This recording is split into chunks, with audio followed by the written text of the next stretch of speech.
আমি বললাম যে পজ দেবেন, থামবেন, সবার দিকে লক্ষ্য রাখবেন। তাই বলে এখন সব জায়গায় কি একই রকম কাজ করবো আমরা? নিশ্চয়ই না। এখানে 25 জন আছেন, আমি 25 জনের সঙ্গে একটা ভয়েসে কথা বলছি। কিন্তু যদি এটা 50 জন হতো, যদি 500 জন হতো, 5000 হতো, 5 লক্ষ হতো, সবকিছু চেঞ্জ হয়ে যেত। কেন নেতারা চিৎকার করেন? আমরা রাগ করি না মাঝে মধ্যে যে কি দরকার রে বাবা ওইখানে ভাই, দরকার আছে? দরকার নেই। আছে।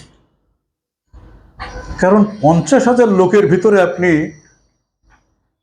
মিউ করে কথা বলছেন, ভাইয়েরা আজকে আপনাদের সামনে এসেছি দুটো কথা বলার জন্য।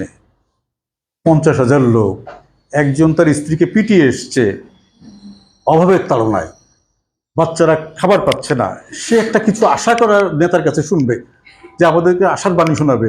এরকম এক বন্ধু আরেক বন্ধুর সঙ্গে বাদাম খেতে খেতে জনসভা শুনছে, হকার চিৎকার করছে, নানা রকম কথাবার্তা।